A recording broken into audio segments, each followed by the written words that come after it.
Hey everybody, my name is Andrew Davis and you are watching Conversations in Pop Culture, brought to you by my sponsor, Mixum Printing, the smarter way to print.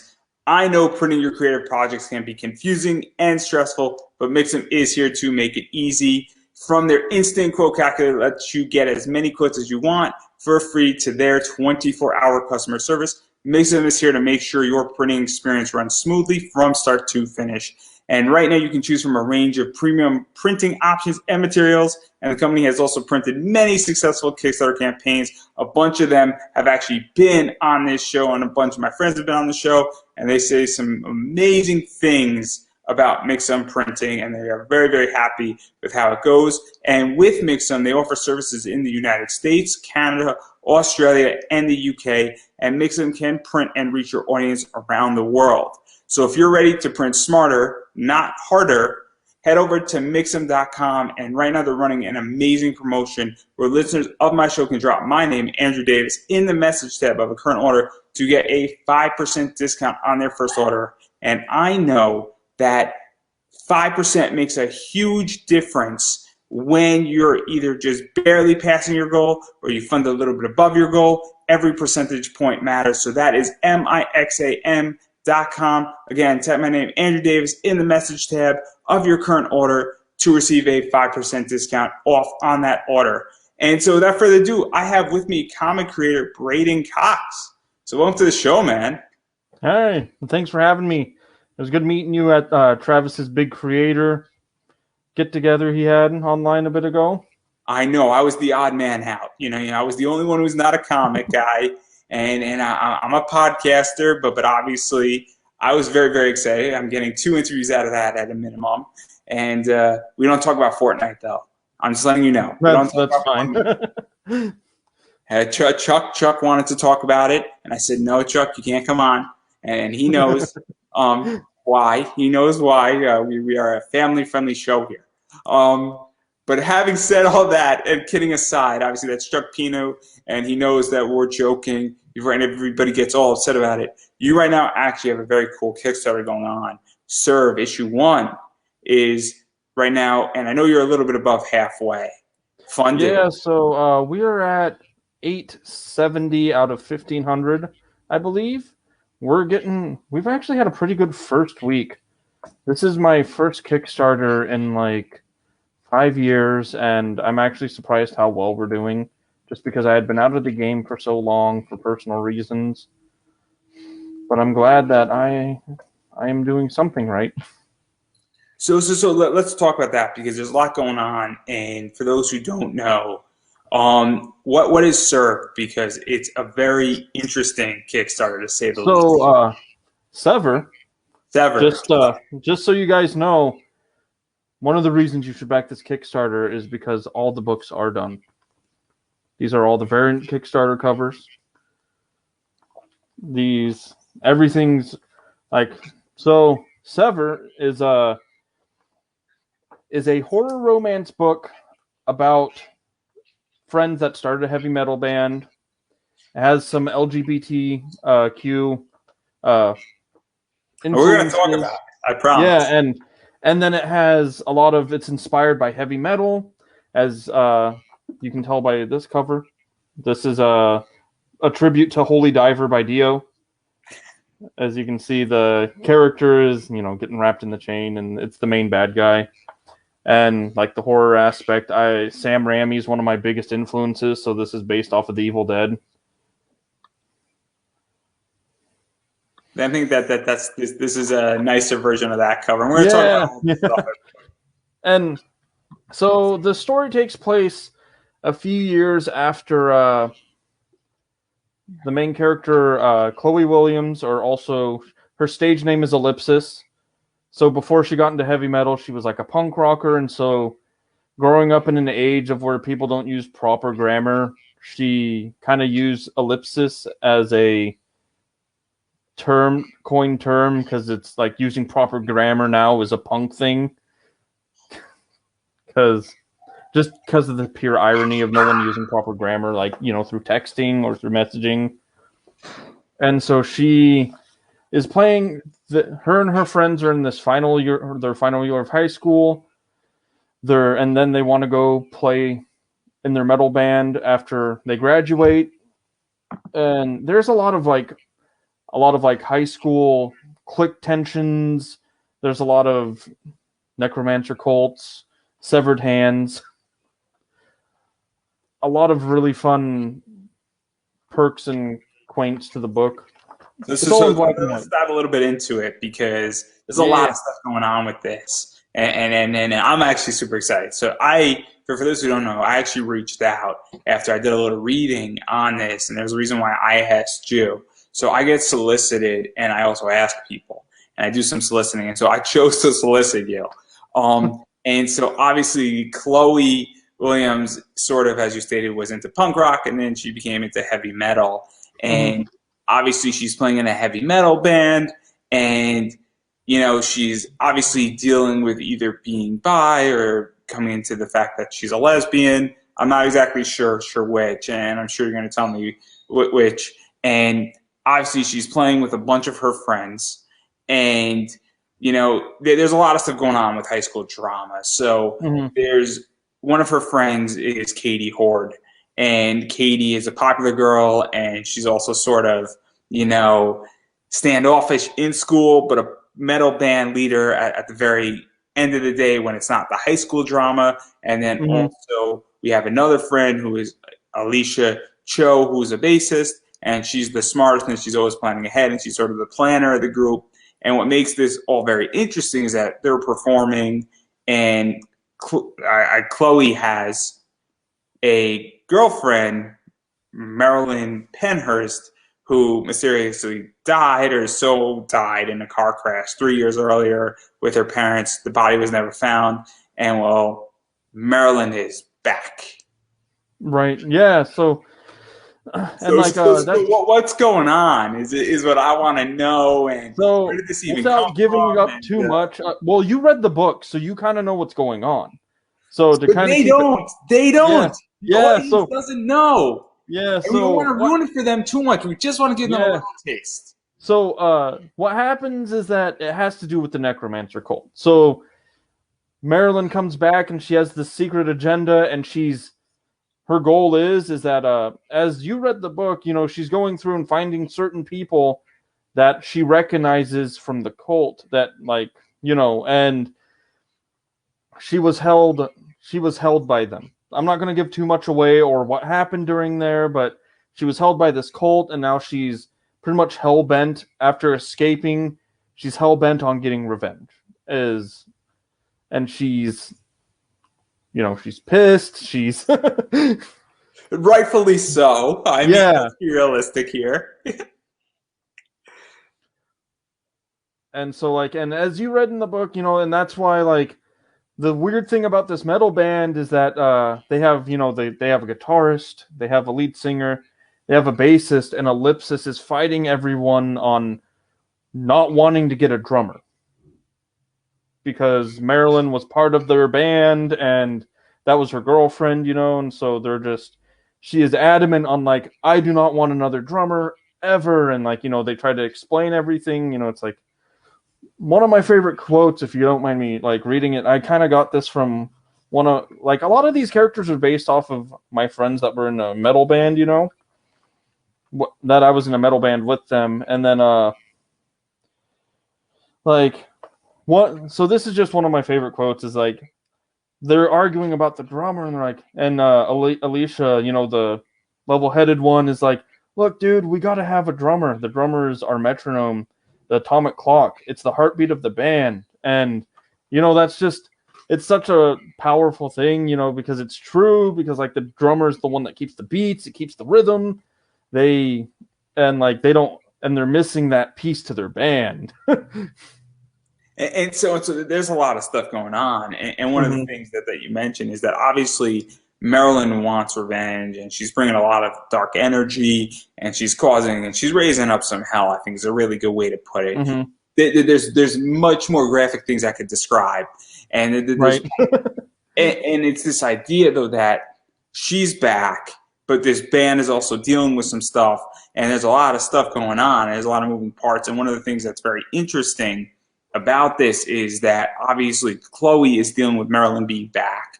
Marilyn obviously has some supernatural element attached to her at this Mm-hmm. point, and now it's dealing with, okay, Marilyn's back. It's not the same Marilyn that existed when we were in a relationship. The relationship has changed, but it also hasn't changed. And yeah, there's a lot of stuff that's going on, and there's some relationship tension there, Mm-hmm. obviously. And then on top of that, they're all still in high school. And so, what is that like really balancing all this out? Because where this is going is obviously some shit's about to go down. Oh yeah, they're going on. They're riding the crazy train, and so like it's a lot of it is like dealing with just like the click wars, the dealing with like wanting to be in a metal band, trying to figure out what's going on. Marilyn, who is hiding a lot of stuff from her friends that she, because like Katie and Ellipsis are like her two oldest friends. Like they're kind of like a trio that started the band, and they're all really good friends. Alicia was just brought in later on, and it's just there. Yeah, there's going to be a lot of crazy shit happening. And then obviously to take a bit of an aside here, there's some interesting things going on with Katie as well, where Mm-hmm. obviously Katie is a very, very popular girl at school. Katie is obviously very, very protective of her social status, and she is very standoffish, where in school she doesn't speak with Chloe, she doesn't speak with Aisha, and I'm assuming when they were sort of in Maryland, when Maryland was around, maybe she wasn't speaking with Maryland either. And what is that like? Because that's super So, interesting.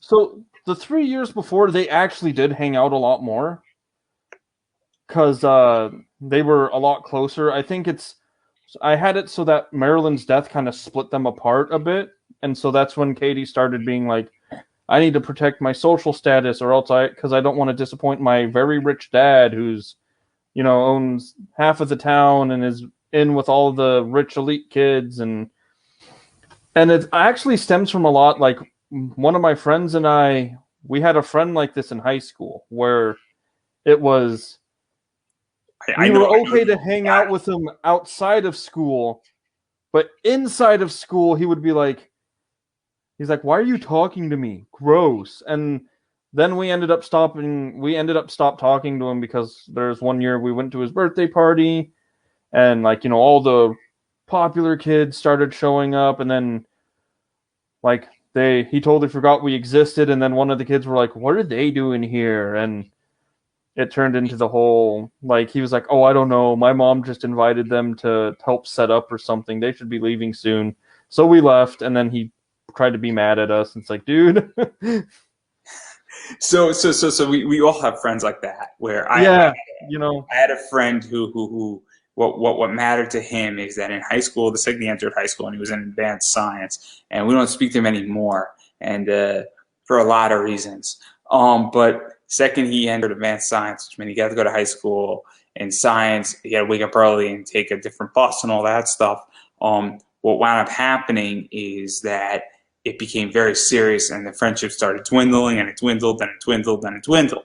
So I know that exact path mm-hmm. where somebody changes either socially, they change, due to school, and that's sort of Katie, but she's trying to also maintain her friendships outside, and even writing that because that happens a lot more. And I think it's very Mm-hmm. relatable, and it's very interesting that you write that because I think when people read that, whether you're reading it, you know, in today's era where you're my age, I'm 28, so I'm 10 years out of high school, or you're still Yeah, in high same. school, I think it's super relatable.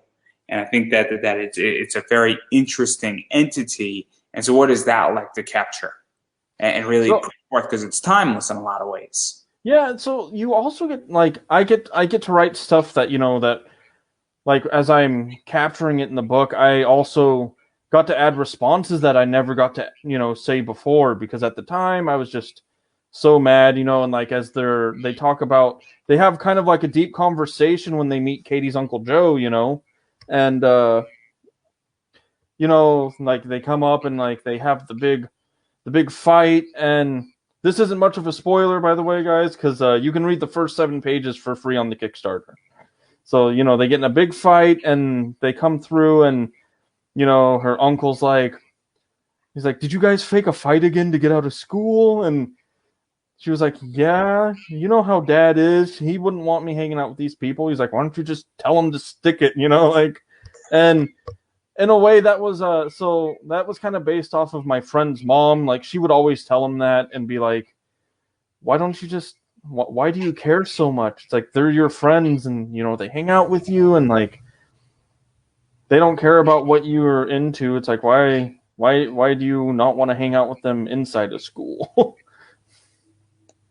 Yeah, and I think it's also very very well written, and to the point where it's very relatable, as I was stating, because obviously I read the first issue. For those who want to know why we're having sort of an in-depth, vague conversation, when you're reading it, I think people can relate to Katie. Some people might even been to Katie.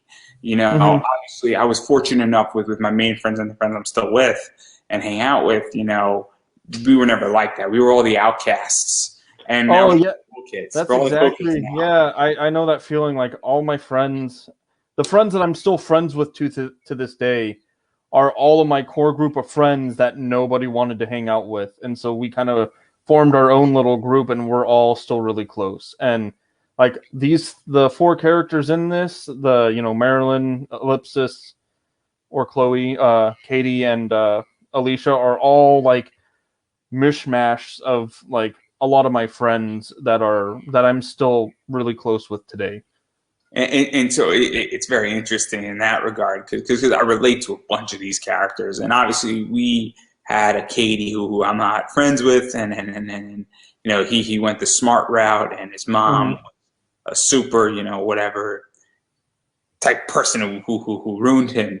Not to get too into that depth, but obviously it breaks a friendship because he would hang out with us after school when he could and when he was Mm-hmm. allowed to, but he not on a Friday night when we're all just hanging out watching Rocky Horror Picture Film of all things. Right. Um, Oh man, that's a good movie too. oh my God! If you ever show a pure non Rocky Horror Virgin fan that, so if you ever show somebody who is a Rocky Horror Virgin, and I don't mean like a virgin sexually, I mean like they've never No, seen I know. remotely like it. Greatest response. I wish I had a film of it. His reaction. Oh man. That kid has never been the same since. I ruined somebody completely that day. I mean, like other 2 friends who are twins. Oh my God. And they're gonna see this interview. I'm gonna send this interview to them. They're gonna know exactly what I'm talking about too. But it's perfect because that other guy, the smart guy who was the Katie in our group. Oh man, just it's so relatable, this book, to me. And then obviously even talking about going into Alicia Cho also is like the smart kid in the group and the one who's always planning ahead. That's super relatable, and I love your characters. Is my point, because I actually read your book and I just think it's really well done. And then obviously and the fact that they're in a metal band is perfect. It's just so perfect in so many ways. Mhm. Well, like, I got the idea because, like, when have you and your friends never got together and be like, "Oh man, we should start a band," and it's like, We it's all, tried real yeah. hard.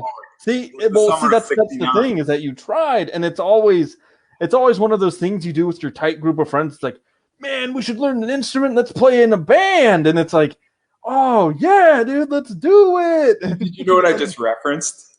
What I was was that? referencing the summer of '69. Oh, But jeez. Brian Adams, right? Like, Mhm. you gave me that one too, which is even worse. Right. But but but You're but welcome.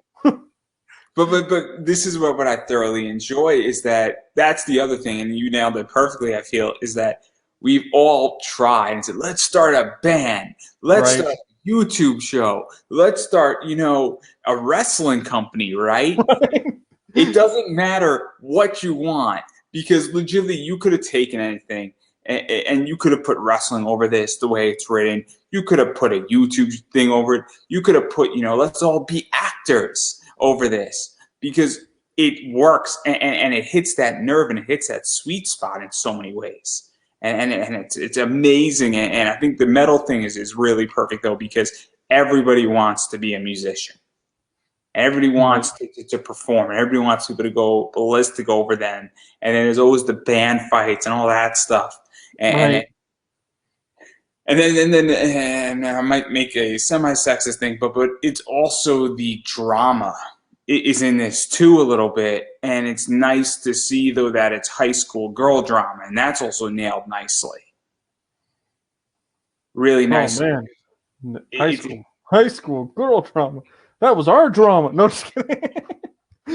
So you see, as a guy, I never had that.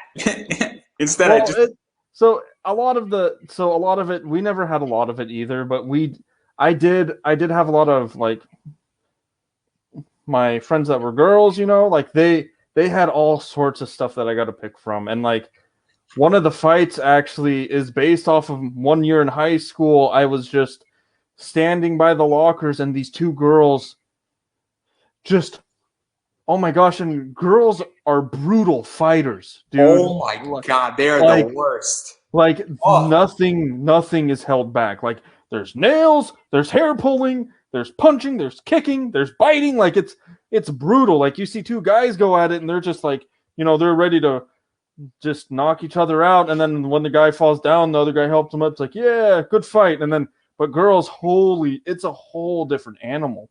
And I watched these two girls and like they were talking and then they both said something snarky to each other and then they like fucking wildcats just, and I was like, holy shit. They just, like they were rolling on the ground, punching each other, ripping each other's hair out, biting each other. And I was like, what is happening? And then I've never witnessed that.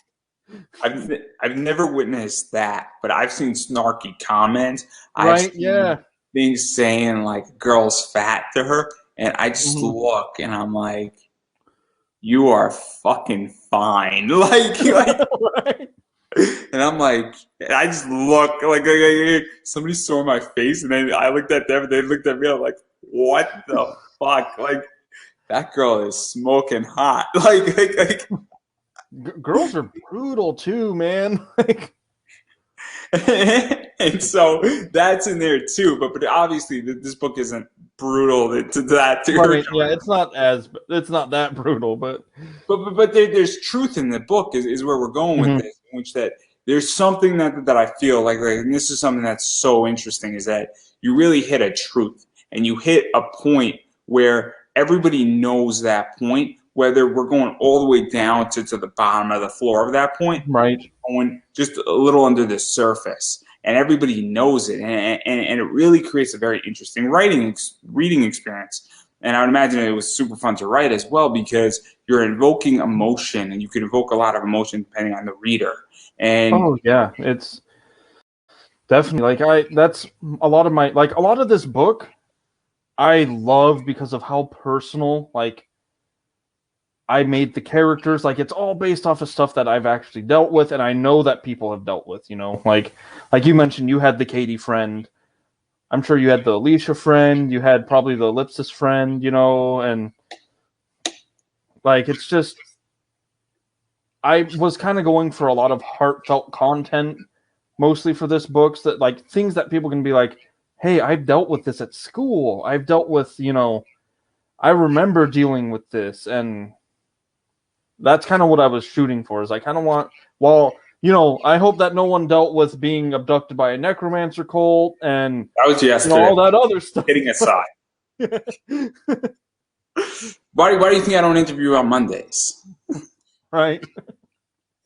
but all things kidding aside here, obviously that's something that's really well done. And then also what I like, and I know you're the writer and you're the creator of it, is that it's also the style of the art in this book is awesome, where it's got very much a Scott Pilgrim feel to it. Oh yeah, yeah. I was definitely shooting for something that was. So I was really torn between. Just to give an idea, it's up on the screen, and I'm not showing parts of the book for a reason, because I want people to actually read it, because I don't want to ruin too much of it. The first 7 pages, as you said, are up there on Kickstarter, but definitely Scott Pilgrim feel. Definitely. Like I was trying to shoot for like I was so torn between like a Western or a manga style, and I was like, wait, why can't I have both? And so I kind of started looking around. One of my other friends, she did the original designs for the book, and she has a Scott Pilgrim feel, but she got really booked up with work and couldn't work on the book anymore. But I found the artist Tim Sparvero, and his style is just so good, and he was just so interested in doing the book, and I was like, please, man, I love your style. You should come do a test page, and he did it, and I was like, man, this is exactly what I need. Are you open? He's like, yeah, man. And so I just paid him to do the book. And even this style, because obviously I'm a manga reader. I love Mhm. American comics. When I get the chance, I like to read. I'm a huge anime weeboo, where I watch as Oh, I much feel anime it. as I can. I'm a big Gundam fan, so I go to Mecha Anime, and then I'm watching Princess Pirate or Pirate Princess on Crunchyroll. Oh my god, what a great series that is! I just started. I haven't watched for a while, but I just started Yashahime, and uh, who is? Hold on a second.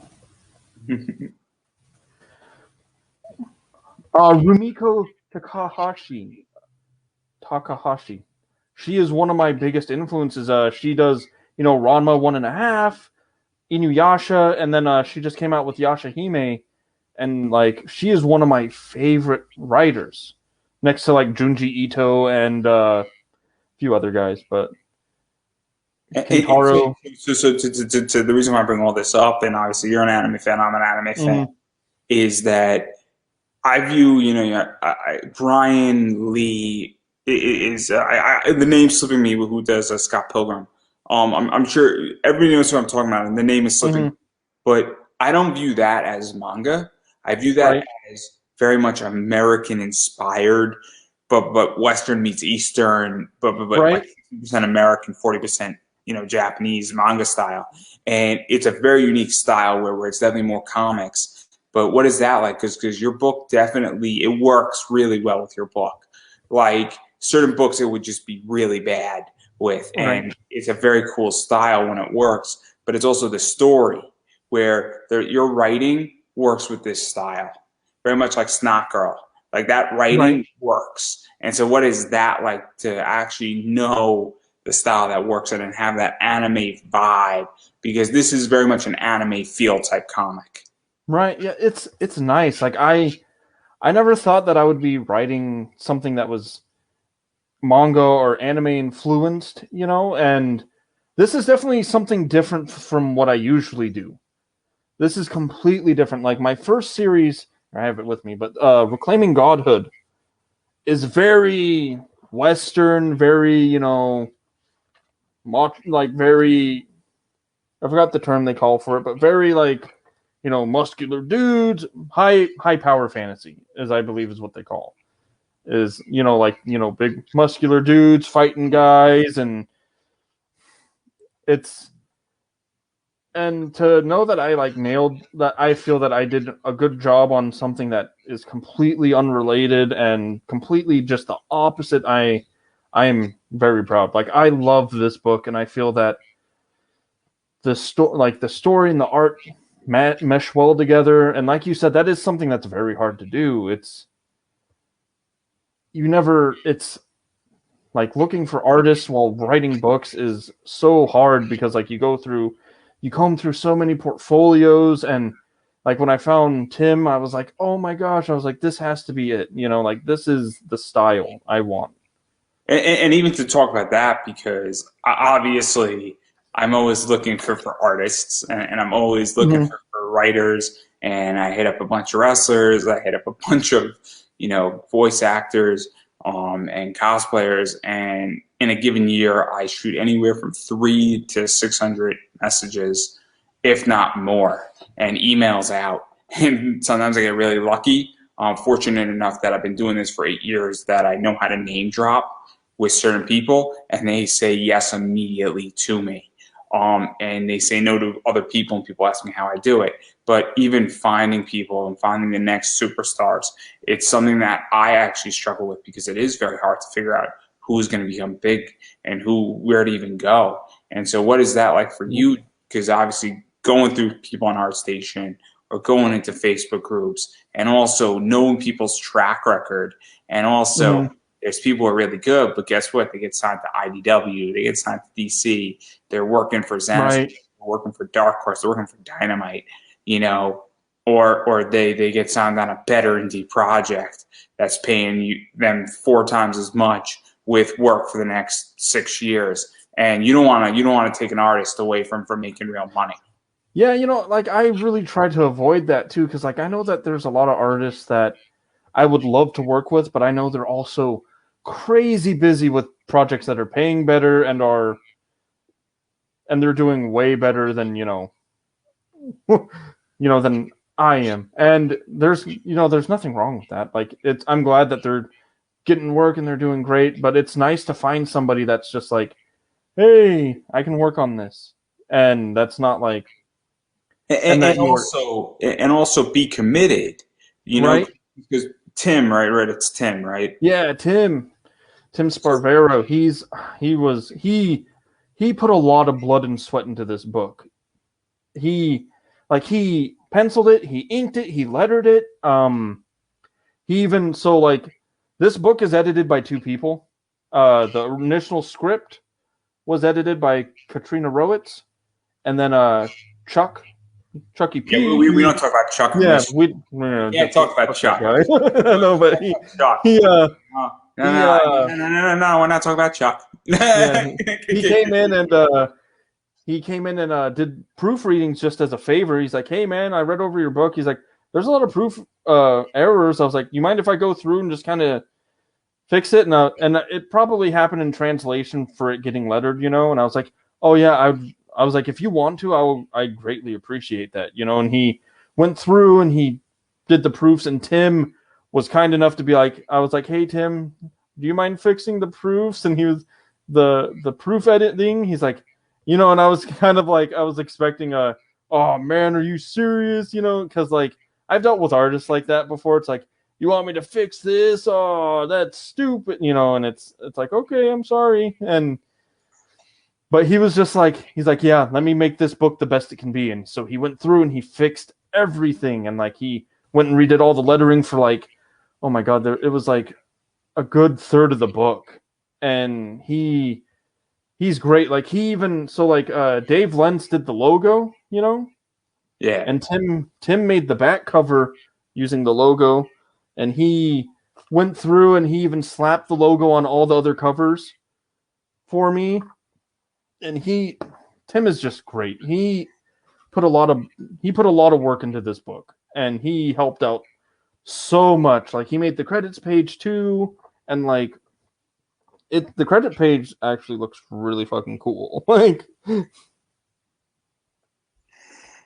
and he's awesome. Tim is great, and I'm glad that he was able to commit to this project, and he's just wonderful. Like there's nothing I will ever say bad about him. And so even to talk about this, because one of the things that's happening with artists, and obviously I'm not a comic creator at the moment. I've never run a Kickstarter. I may or may not be running one in November, but that's a different discussion for a different show completely. But one of the things is that you get an artist for issue 1, and then that issue does well, and then they're obviously tearing up. And then, they get a call from a place like DC or a place like Dynamite or Dark Horse, as I was sort of stating. And then, now they're being offered a serious contract. And obviously, how do you find people who say, hey, look, I'm going to finish these 2 books, even if it kills me, I'm going to figure out I'm going to fit you in, because that's a big deal, especially because this is, I think, a mini-series of 3 issues, right? Mm-hmm. This is only going to be a 3 issue. So it's not a 30-issue project, which helps tremendously. But, yeah, so, Tim, he's already dedicated. He's like, hey, I will do all 3 of these books. If we nail these Kickstarters, he's pumping it out, and he's even offered his art services as one of the tiers, and it's this is rare, like it's hard to find an artist that is like, I'm going to dedicate myself to these books. Like I've dealt with like Reclaiming Godhood. I dealt with my colorist when I did issue 3. He colored a third of the book and then ghosted me. Right. I was about to ask you about that. Yeah, and I didn't know about Reclaiming Godhood, but about that problem that happens. Yeah, but it happens, and it sucks because like at that point, like he had already put me behind like 6 months on the Kickstarter, and I was like, you know what, I'm just gonna have to shell out and hire a new colorist. And this is one of the reasons I will not ever do get funds to make a full comic book again, is because I don't want to run into books falling behind. And I understand that people have to do it, and I have nothing against them. But personally, I don't want to deal with that again. Like, I had to refund a good chunk of people their Kickstarter money because they got to the point where it was like, hey, we're sick of waiting. Can we have our refund? And I'm like, and I'm not going to be the guy that's like, no, you can't have a refund. I'm going to be like, I told them, I was like, I understand. Here's your money back. I was like, can you leave me your email so I can send you a free PDF at least? Just to show you that I'm sorry that this is taking so long. And so they did, and I sent them free PDF books just so that they knew that, I was still serious about it, and it wasn't my fault. And oh my gosh, I don't know if you know Chris Mad. I don't. Oh, you probably know his covers. He does like a lot of really good covers for indie books. He did one for Belial, but his daughter just got into coloring, and he hooked me up with her, and he was like, hey, my daughter's looking for work. And I had her do a sample page, and I was like, when can you start? Please. Please. So I'm actually super curious because obviously Ghosting a Curse and Ghosting a Curse with art. I had a friend, Ben, who just did Frontier, Frontier Forever, and he was just on, and we spoke about it, and it was pretty public in a group, so I don't think he's going to mind too much me talking about it, where he basically fired an artist, and the artist got really pissed when he hired a different artist. And that artist was like maybe like 2 months behind. And the artist was sort of ghosting. And when the artist got pissed and found out that he was fired, he was really angry. And so obviously, how do you handle that? Because it's a problem. I think it's happening a lot less, just because I think a lot more people are speaking out about it. And I think things gets around. And if you want a career doing this, if you ghost people, you're not going to get hired because everybody speaks to everybody. Obviously, if I'm to produce a comic, I know no colorist or anything like that, but it's not that hard to find somebody at this point. And which I'll hit Chuck up, I'll hit you up, I'll hit Travis up. I could Google in just groups, or I could throw out a Facebook thing in my own group, and I'm sure I could find Fiverr too. that too. But it's the idea that what was that like, and how do you handle it? Because it's becoming a problem, and people are dealing with it constantly. There's no way you can really handle it, especially if they ghost you. But you do have to get to that point, where it's like, okay, they put me behind. I'm gonna have to, take matters into my own hands. And it's like with I feel that if the artist is not properly communicating. Sorry to interrupt. I'm curious. What is a week behind, or is it a month? So I think something that becomes behind is someone who's like, if they stop communicating with you, like if they don't let you know, it's like, hey, this is going on and this is why I'm behind. Hey, I have COVID. I'm sorry, I'm going to be out for a week. Yeah, and then it's like, okay, we can manage that. But if you don't let anyone know what's going on, you can't plan for it. And it's like if this colorist, like if he was dealing with personal problems, he should have been like, hey, I can't finish the book. Here's the money back for the pages I didn't finish. Please use it to hire another colorist. Like, I feel that should be a thing. That should totally be like the common courtesy to at least be like, I can't finish the book. I'm sorry. at least being in constant communication, because that's the biggest thing, and I'm sure a lot of creators will agree. It's like the communication is what's important. Oh, absolutely. If somebody had to cancel for Wednesday, I found a replacement. They shot me a message yesterday. Not a lot of time to find a replacement. I was lucky that I had somebody cancel on me and had to reschedule on Sunday. I asked him if we could do a Wednesday, and he filled that person's spot. I got super lucky. But I did meet my 4, and now I got a 5th one in there for this week, which was super helpful. Just accidentally, it happened. Things fell into place. But at least he communicated so that come 9 o'clock on Wednesday, I wouldn't be sitting twiddling my thumbs Right. waiting to show up. So I at least appreciate communication on my end, even if it's a cancel and I don't have a recourse. Even if you give me 12 hours ahead of time, at least now I know that I'm not going to be sitting around for 12 hours for the next hour and a half for you to show up. Right. Yeah. But communication is the biggest thing. Like, you should have, if someone has paid you, has paid you X amount of money to, complete a project, and you can't complete it, you should at least communicate and refund the person. And I feel like if you just ghost somebody, that's dirty. Like, that's really it's not fun. Yeah. It's not fun. It's like I said, like this book, not this book, but my 3rd issue of this series, it put me in such a huge bind that I was like, and like the weird thing is that I hired this guy to color the first issue so this originally was in black and white. This guy did this whole first issue for me, and I didn't have a problem. He did it, and then like when this issue came around, he just only did like a third of it and then disappeared. And which was weird because like this guy, I had worked with him before, and I just didn't understand it. Like. And I mean, the reason why I'm asking all this is because it is becoming a lot more. I don't know if I'm still around here. I don't know if I could be heard. Can I be heard? Okay, I'm back. The reason why I'm asking all this is because it is becoming way more public. And I'm super curious because I handle my issues differently. Right. Every once in a while, I go hard and I go public. And I haven't gone public in a long time. And even with certain people, I haven't gone public when I should have, and I have issues with certain people in the comic realm. There's one in particular, Chuck knows exactly who it is, and that person's blocked because that person is disrespectful to me. But I didn't go public with it because I just don't think I'm a professional, Right. And I think that's what people don't understand, because I don't come from indie. And that's I come from the mainstream side of things, where I was doing a lot of mainstream people. And on my other show, it was almost exclusive mainstream. So I was doing people like Danny O'Neill and Paul Levitz and Chuck Dixon and Dr. Falco. And so I've come into indie, and I'm not out of mainstream either. I just understand that I'm in both. And it works. I had David Booher, who kicked off the entire sponsorship tour. That's a mainstream comic writer.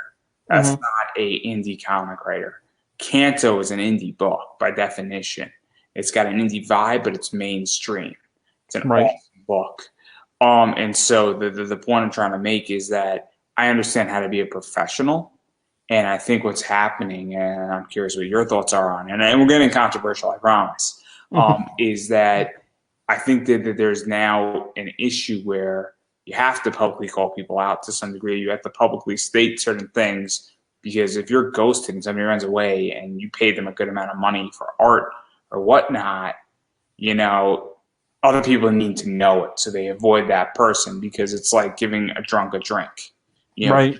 If you don't call it out and stop it and publicly stop it, versus because you can't privately stop somebody ghosting you and taking. If you pay somebody $1,000 for art and they ran away with your money, you need to let everybody know this is a bad person. And the only way to do that is publicly, and it's kind of like stopping and taking a beer out of somebody who's a drunk and not letting them in the liquor store to stop their behavior. Whether that's legal or not is not the question anymore. It's the idea that you got to take, drastic positions to end behaviors that are bad. So I'm curious where you think on that, because it's a super complicated issue. So yeah, no, it's definitely something. I never called out this guy. Like and at this point right now, it wouldn't be worth it because this was like 3 years ago, and But there'd be you, no point. you get where I'm going with this because it's Yeah, but you should definitely call out people. Like if I've called out people before, like there was a guy I paid to do a cover, and there were several guys that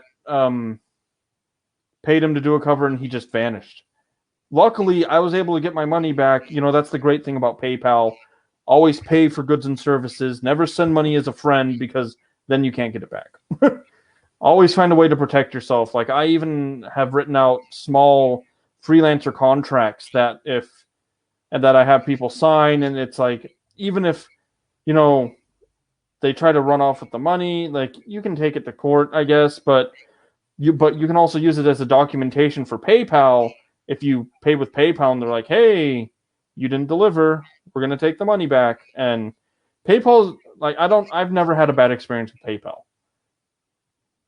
And I usually prefer to do PayPal because like I got screwed over with Western Union because there's no way you can get your money back. And yeah. Hopefully my sponsor won't take their money back if they don't like the results. Hopefully, 'cause I will cry, and it will be bad. I don't think Mixum's really good, guys. They're good. They're following me on Instagram. I send them updates. They pay me up front, and they haven't asked me to do anything. And I think they trust me enough because I'm pretty accessible. It would if I disappear, there's something bigger in which that between my website, between my podcast, right, my Facebook page that I've put time, effort, and money into, my Instagram, my YouTube. I mean, I legitimately gave them all of my social media. It's pretty easy to find me. Um, that's why they paid me up front because it is, and I'm active. Nobody who's done almost 300 interviews disappears overnight, right, unless there's something bigger going on. That's an aside. So obviously there's a lot of stuff going on, and calling out people is sometimes necessary. Unfortunately, in my circumstance, I didn't want to get into a scrap because I go mm-hmm. hard, and I also didn't want to. There would have been friendly fire with a lot of people Right, if I did it the way I wanted to do it, and I'm the first person to admit it that a bunch of people that you know and I know would have been caught in fire. And a bunch of other people probably would have been like, oh man, this is great. right. Great television. But I digress. So obviously there's one more thing I want to talk about before we get into rewards. And this is also somewhat controversial, but I think it's perfectly fine, is that this comic has a lot of representation in it. And it's not just from the characters in the book. Obviously, it's LBGTQ friendly. It's also the fact that it's from writers, and obviously, you're a representation. I think of that, you know. Mm-hmm. And what is that like for you? Because I'm very torn on it, and I might be speaking out of turn. So please correct me if I'm speaking out of turn. I believe a writer's job is to write about things they know and write about things they don't know, and do their homework and research what they write, and capture and really deliver good characters. But I also think that it's very important writers who are gay and are lesbians, like Alison Bechdel, and who have tendencies, whether they're bisexual or pansexual, or if you're transgender, to also write because you can provide a different, unique perspective. And so I'm curious how you feel about this because obviously this comic provides a very unique perspective, given that obviously you are part of that representation group. Yeah, so I feel it's very important. Like we need more representation. Like I feel we need more original representation, not just So explain that because I don't know so what like that you means. see a lot of the big two. They're doing this now. Like they're having people come out as bi or gay or So and I'm gonna interrupt because this might yes, get so Cinna Grace. You know who Cinna Grace is? I do not. Cinna Grace did turned Iceman gay.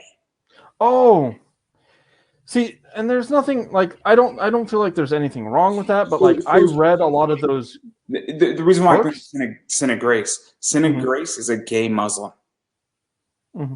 So Oh, that is a very interesting position because now when he's writing Iceman, it's from, I guess, his perspective, and he is gay himself. And now you have that embedded, and that seems like a direct representation and original, where you're now not just turning a character for the sake of turning the character gay. He wanted to run with it. And that comic, for a long time with Marvel, was very popular, and people were very, very excited about it. It did not do well in the floppies and in single issues. It did phenomenal in graphic novels because I see, think that's cool, people did not want to read that story right? month by month by month, which is not against Marvel. It's against the idea of how you want to read a book. Right. See, and graphic novels, they do a lot better anyways because as I've done my research, a lot of people don't want to just buy a lot of floppies anymore. They want bigger books. They want they want to be able to binge read or binge watch something. So I love Comixology, in which that I legit Oh, yeah. reading. I'm right now reading Grim Fairy Tales. There's 120 issues. It's I don't even read in graphic novels. I read issue by issue, but there's 120 of them. And so Right. I read, graphic single comic maybe takes me 10 minutes to read. I'm good. I'm good for a while. Now I'm going Right. on a car trip, so I'm not going to be reading if you don't want me to throw up, Right. obviously. But getting back to this original representation, I find what Sin of Grace did with Iceman to be very much original versus turning, you know, Batgirl dating a transgender or having a transgender roommate. I think is just placating, for lack of a better word. Right. I, So like I could be speaking out of the turn. I'm the yeah, first no, person. the biggest thing I heard right now is it why can't I remember his name? Is it Robin or Nightwing coming out as bi? Robin, Robin. Nightwing is banging Starfire. Okay. If you're So banging Starfire, I'm sorry, right. you're straight as an No, ass. so that's the biggest thing right now. I remember when Iceman first became gay, and I read some of the like a lot of the. So the stuff I'm referring to is Children of the Atom, Mm-hmm. and what was it? The New Warriors, where it was so forced and so like misrepresenting, the representation that people wanted. Like I remember talking to a lot of the people, and they're like, yeah, we want representation, but this is not. They're not doing it right. They're forcing it, and but like I'll have to read Iceman now because I didn't realize that it was they actually got the perspective from like a gay Muslim that wrote the book, Very interesting.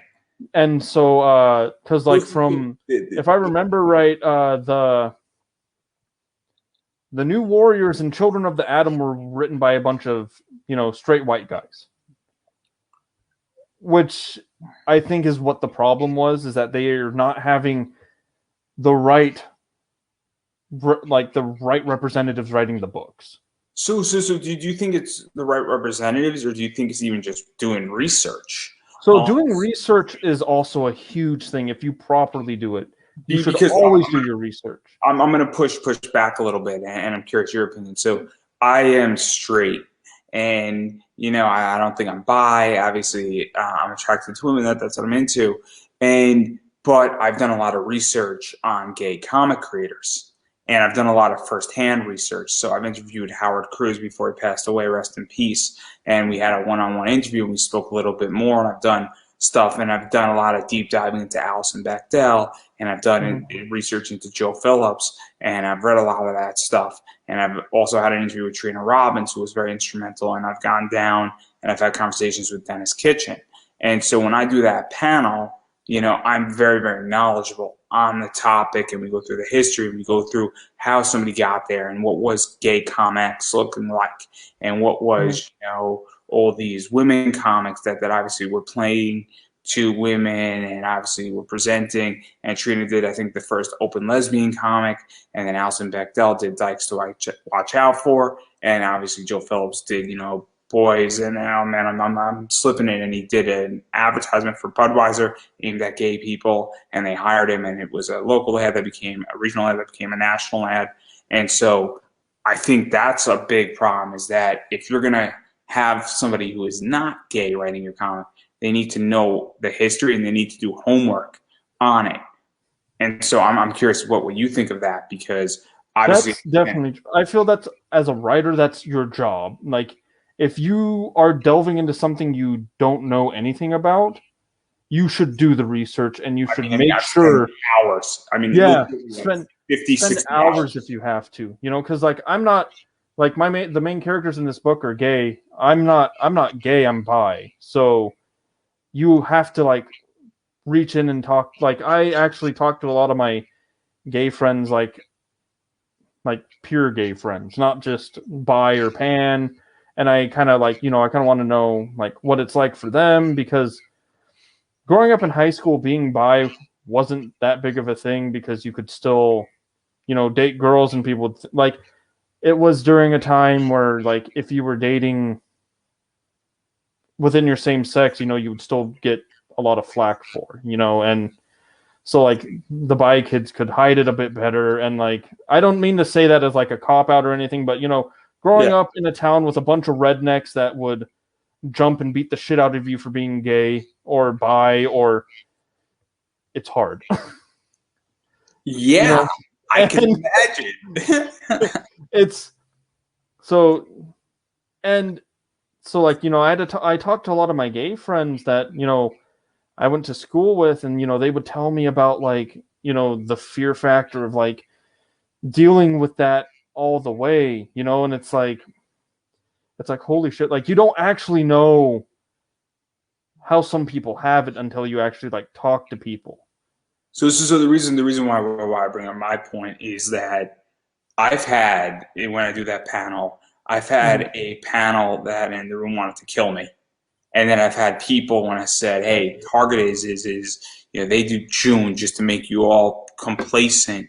And I think it's ridiculous. And I attacked Target, and I got a standing ovation for attacking Target for Pride Month in Washington, D.C., of all places, because I made a really compelling argument of saying, people in that room were like, wow, somebody actually just said what probably everybody was thinking, that making a rainbow SpongeBob, thinking that is what is going to solve issues in the gay community, and people who are gay legitimately getting murdered. Right. Rainbow Yeah, no, SpongeBob's fun. Don't get me wrong, guys, but that doesn't solve anything. A pride flag that Target puts out doesn't solve anything. And also, I gave a lecture, and then the room gave me a standing ovation. And my point is that, though, is that obviously I can only do so much, and I can do research, I can present facts, I can present things, and I can go down into the weeds of all this stuff. But obviously, I don't know what it's like growing up gay. I don't know what it's like growing up bi. So I think as a writer, I can nail certain traits really well, and I think I can deliver something really, really well, and then create something. But look, I think if you're a writer and you can hit 90% of something, I think that's impressive, and I think it requires work, and that's something that I think is very important about your book, and that's why I wanted to talk about it, because that representation matters, because it's that other 10% that I can't hit. If I'm lucky, I'll hit it if I was to write your book, but that's tricky. Mm-hmm. But yeah, like a lot of it is just, like you said, it's just doing your research. And even if you don't hit the 10%, you can always bring in an outer perspective to get that 10%. Like you can talk to your friends and be like talk to your gay friends and your bi friends, your pan friends, and be like, what am I doing wrong? Or what can I do better? And as long as they're not like too hypercritical, That's the other thing too, is that it's also the people, because I run into two types of people across the board. Some people just want to shoot you down everything you're doing, Oh, So definitely. I have a physical disability. So my position on it is that if somebody's writing a disability comic, I'm not gonna shoot you down if you get it wrong. I'm just gonna Mhm. tell you, say, hey, this is how my life works. Come hang out with me for a day. You'll see how things work. You're like, oh, that makes sense. And then sometimes I'm like, okay, you hit 80% of it. That's good enough for me. At a certain Right. point, I can say, okay, you missed 20%, but if Marvel and DC are only hitting 50% and you hit 80, I mean, I'll take the 80 and I'll run with it. And I know sometimes Mhm. people don't want to hear that answer, but at certain points, sometimes, if you get 30% closer to the goal, the next time somebody writes something, they're going to get even further to that goal. And then at Right. some point, everybody's going to get it. But that's how I view things at the very least. So I mean, but I do think representation is very important because obviously, everybody views things differently, and I don't have the same lived experiences as you. Right. And And you're right. It's I would rather choose the 80% of the 80% of somebody who's hitting it better than, the 50 that Marvel and DC are. and also, this doesn't feel forced in your book either. And that's the thing when you go and you make, if they made Bruce Wayne gay or even the Robin stuff being bi, I find that it's being forced, and I find that they're forcing it. I think some good stuff is coming out of it. I haven't read it, but I just heard. But I also think that they're forcing, the They they are, and like I mentioned earlier, like I don't know if you heard of Children of the Atom or uh the New Warriors with yeah. Snowflake and I'm Save I'm Space so and I'm so out of the loop a little bit on oh that. yeah. So this I don't follow the big two a lot, but I started following these two projects in particular because it was like we're gonna bring in a bunch of representation, and I was like of LGBTQ, and I was like, oh, that sounds cool, and then like I watched the video and I was like, what is going on? And then like I started reading the comments and everyone's like, I'm gay, and it's like I did not. This is not the representation I want. So This is so like I'll ask you forced a and question. so yeah. Have you read Earth 2, New 52 Earth? I do not think so. So it's almost alternative. Earth 2 is obviously the second Earth, and it's more of Hmm. a golden age vibe where they're Right. so I forget, you have Alan Scott, Green Lantern. And Alan Scott is gay. He's a and, and, Hmm. and what you have is that the Justice League is sort of in its infancy, and you have characters that are not your traditional Justice League characters, and you have like Doctor Fate, and you have more Jay Garlick as the Flash, and so you have a very different Earth, and I found him to be a character that was more represented, and I found it to be not and it's probably not up to the standard it should be, but I found it to be a lot better than what like making having what is it, Barbara Gordon, who's Batgirl, having her have Right. a transgender roommate. Like, it didn't feel forced. It just felt the character was gay and he's a superhero who loses his husband, and that prompts him to be a superhero.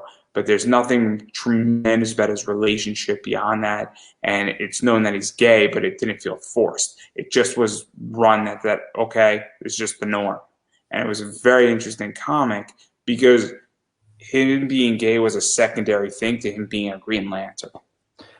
See, like, and that's how it should be. Is like, did you ever watch Mitchell's versus the Machines?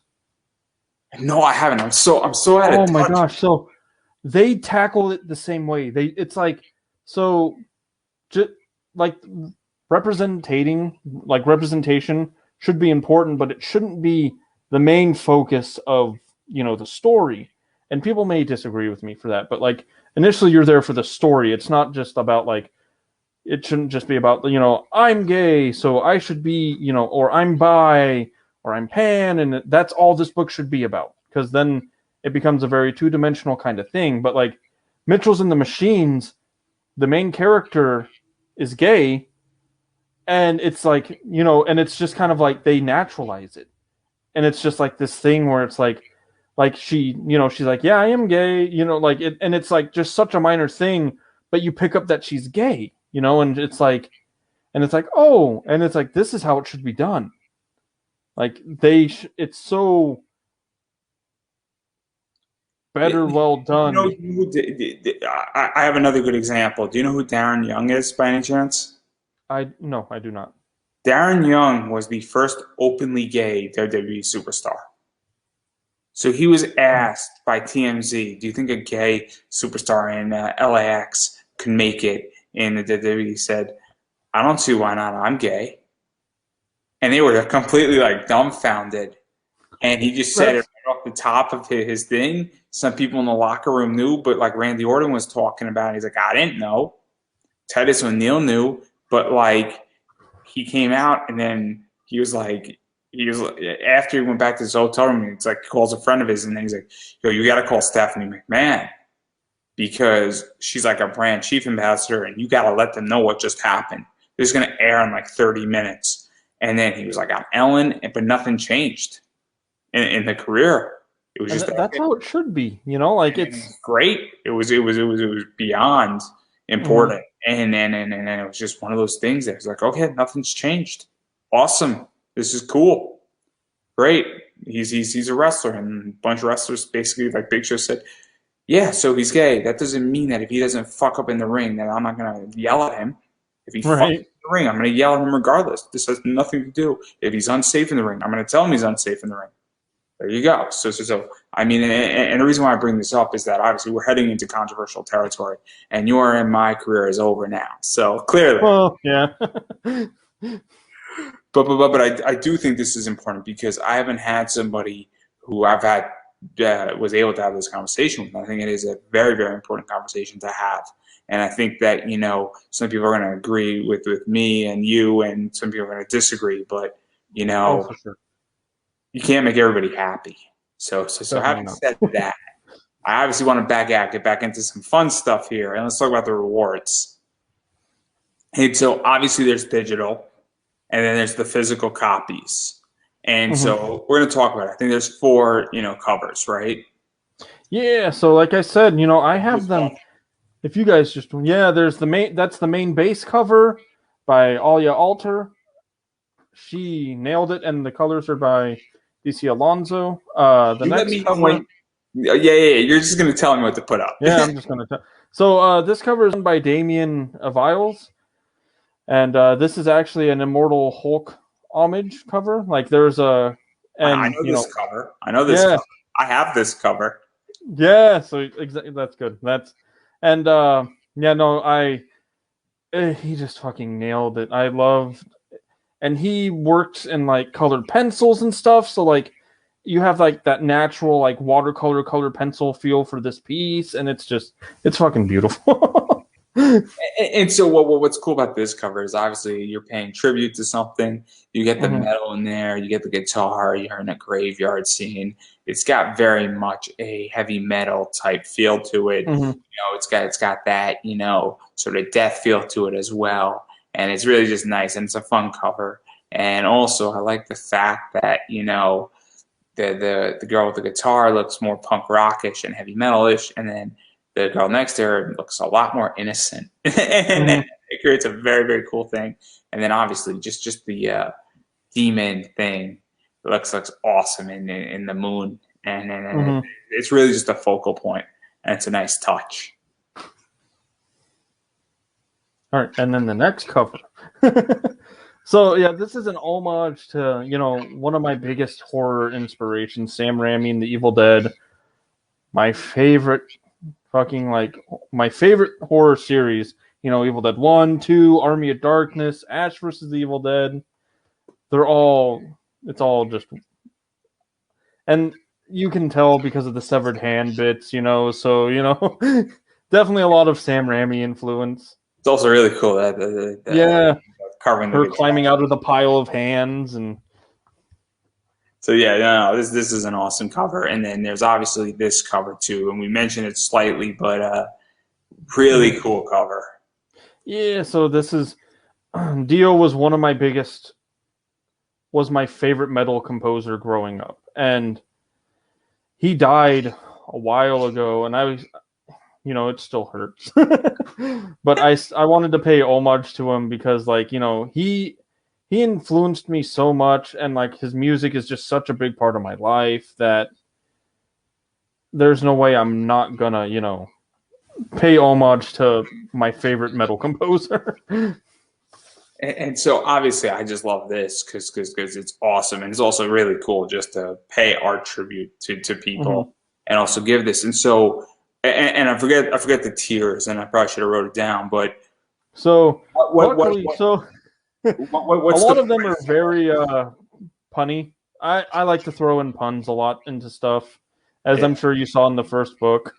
Yeah, so But well, what I'm curious about is that obviously when you have, four covers, you know, how does it work? Because do they have different prices? Because I forget, just so people know. Because no, they do not. So the way I'm doing it is that instead of like separating the covers into their own separate tiers, I'm just gonna when I send out the surveys, I'm gonna be like, "What cover do you want?" And then I'm just gonna print them out that way.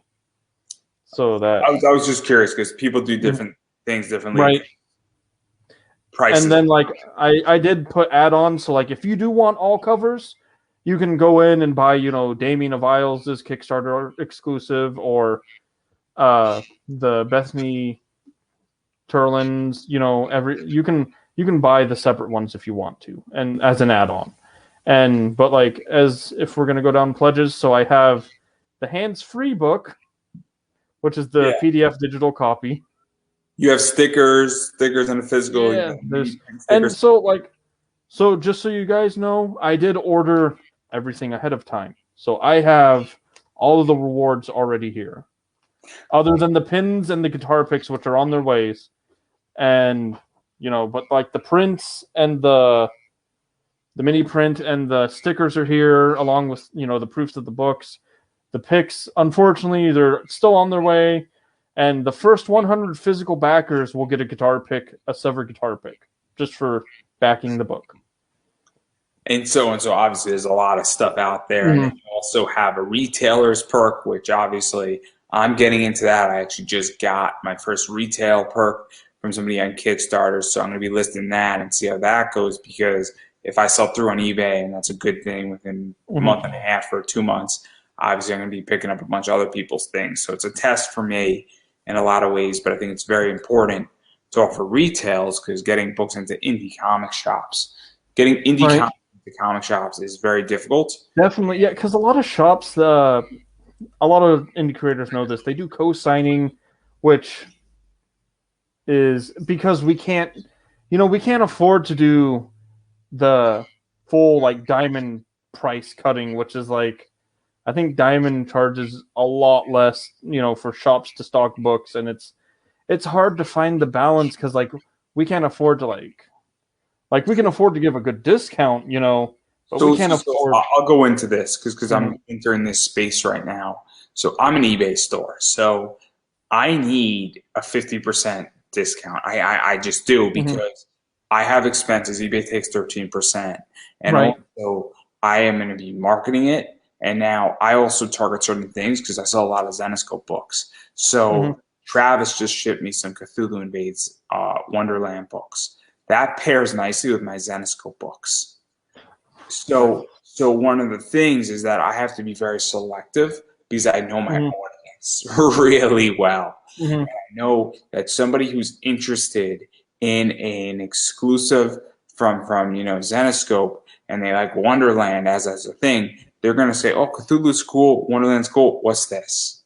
And they might shoot me a DM on eBay and say, "Hey, Right. man, my friend Travis did this. Here's an interview I did with Travis talking about it. Let me know if you're interested."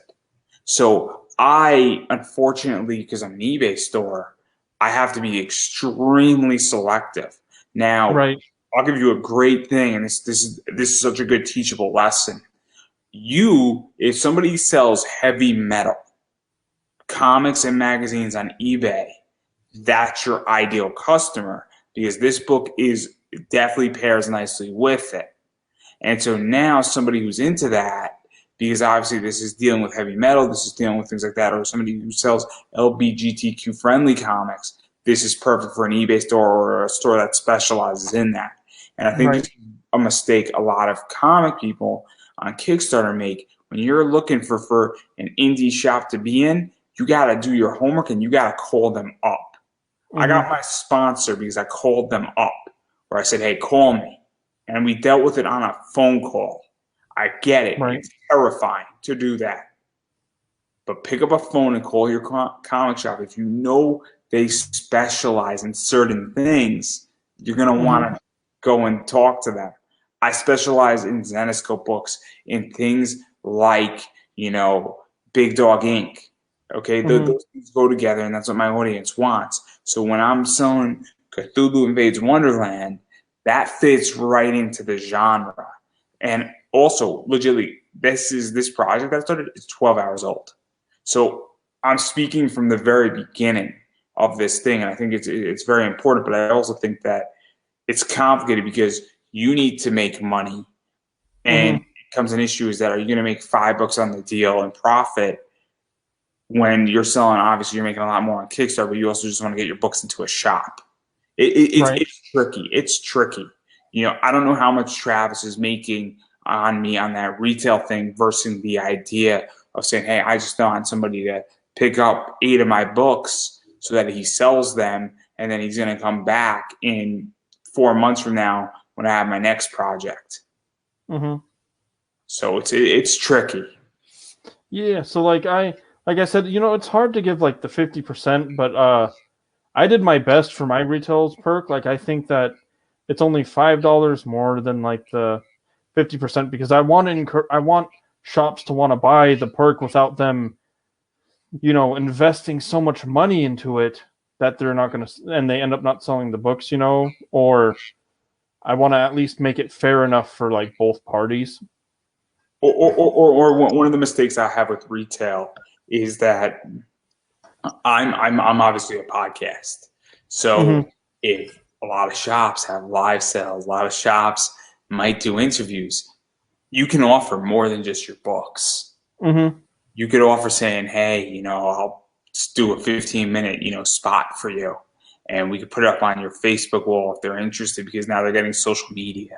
And so now there's a lot of stuff on that realm that I think is important. But obviously, that's a different discussion for a different day. It's getting creative on how to restructure value. And I love value. And value could be a million things. It's just a matter of what you want to sell to somebody. So obviously, but that's my thing. And then also, I know you have some original art as well that's up with this, unless that's all gone at this point. No, not yet. I think that so as we're going down, we have the hands-free tier, which is the PDF book, the hands-on physical book, which comes with the physical copy and the PDF, Sticky Fingers, which comes with, the both books and the stickers, Grave Arbor Special, which is the, first 25 people that get it. And then we have the 3-bit phalanges, which is, the books and the enamel pin. Oh, no, the print. That's the print. Sorry, the print. And then Fred Got Fingers, which is the PDF and the physical book and the enamel pin. And then I have my retailer's perk, which is the Join a Necromancer Cult. And then I have the Wannamal, which comes with the PDF book, the 3 different covers, the 3 exclusive Kickstarters covers, and then the stickers, the pin, and the print. And then the Talented Phalanges is the blank cover, which the interior artist is going to sketch on. We have one of those sold. And then there's Severed Bits, which is the original penciled pages from the book. So there's a lot of stuff. There's a lot of choice. There's a lot of fun stuff. And the books are printed, which is helpful. Books are printed.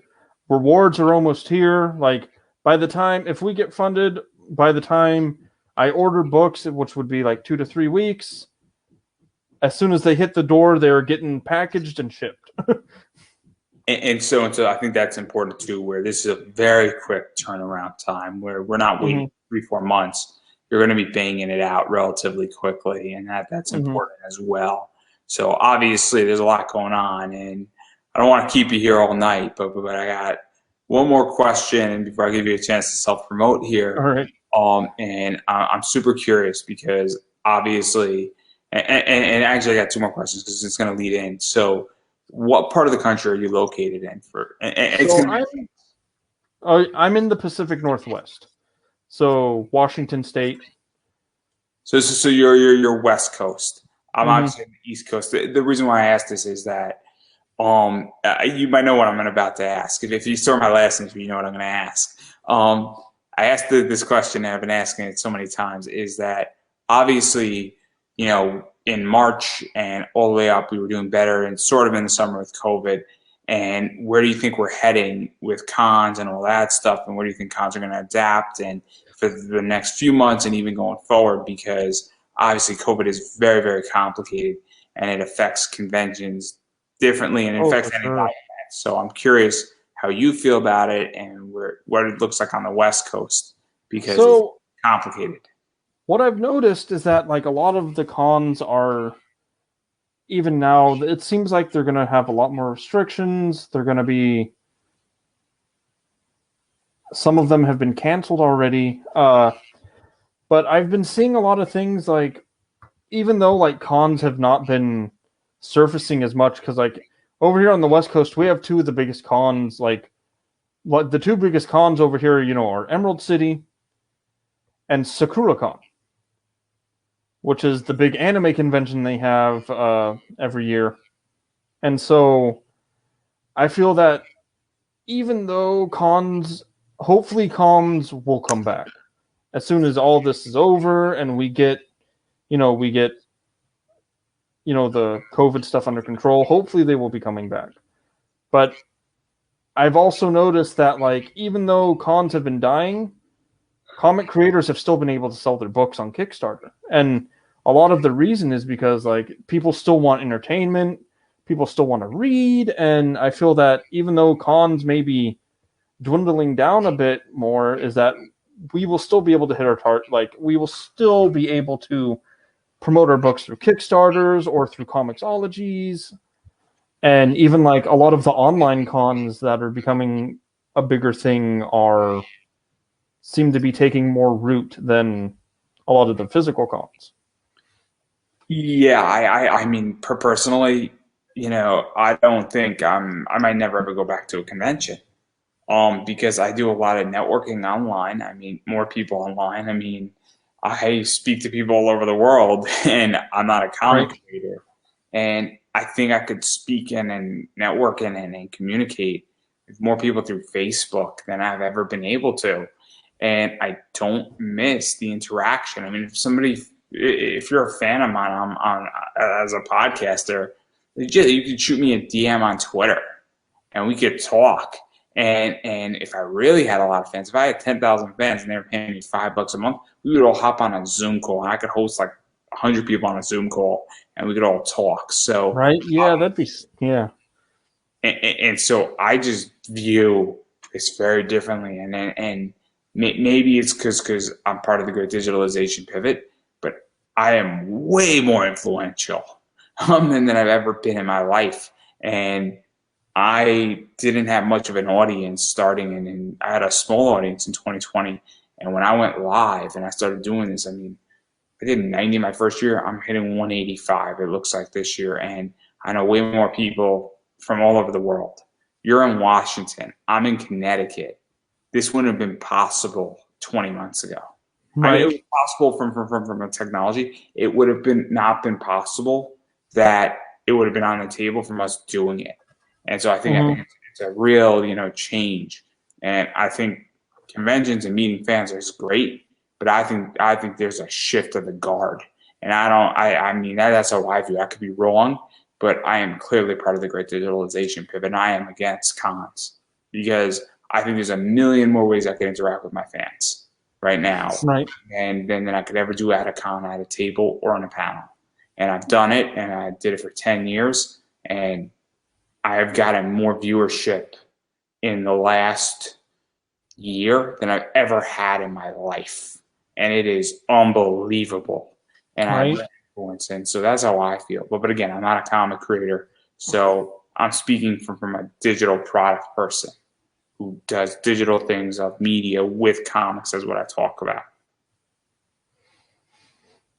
Yeah, no, like I said, like I know that a lot of people were afraid that cons were gonna die, but they've been doing really good since cons have not been a thing. People are smashing Kickstarter goals. I think Kickstarter actually last year in comics made more than it has in a long time. So I like think, yeah, I don't think the medium's gonna die. I don't think cons are gonna like I, cons not being a thing are gonna kill I think I anything. think I think the medium is evolving.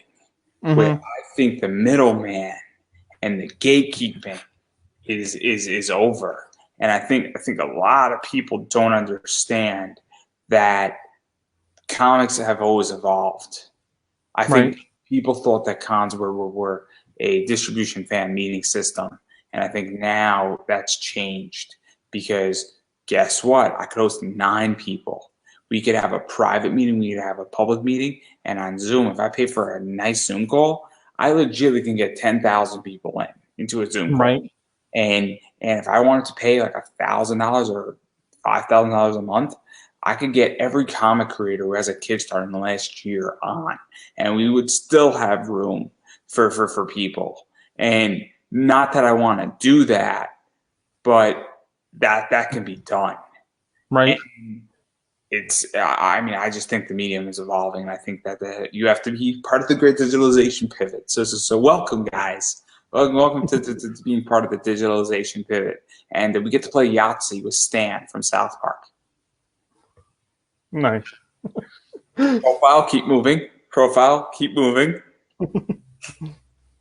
But obviously, having said all that, we've been talking for a while now, and I'm enjoying this Me tremendously. And you too. just bought me 3 coffees. I saw that. So I appreciate that. No Which problem. I get to buy a frappuccino tomorrow. So no. I'm going to use it for something much more important, like drugs. That's not the Oh, point. awesome. Good. If you were worried about not making money with your podcast, at least you'll make your money back in the drugs. How do you think I'm going to stay awake for the next till? Yeah. Right. But no. Guys, it's called a joke. I want to make that crystal clear. It's called a joke. But Crystal clear. I get it. hey, it's time to make America start cooking again. Just ask Right. Heisenberg as the DEA agent. But not the point here. Great SNL cold opening. Great SNL cold opening. But I digress right there. I do want to give you an opportunity to self promote because before I get kicked off and you get kicked off and both of our careers are over, we should at least get this first issue funded. So Mhm. where can people find the Kickstarter? Where can people support the Kickstarter? Obviously, sharing it matters. Where can people Oh yeah, find sharing is Facebook? it's such an important thing. Like if you can't even just toss $1 at it, just share it and be like, yeah, hey everyone, I'm broke, throw money at this. But so we're on Kickstarter, just look up Sever. We're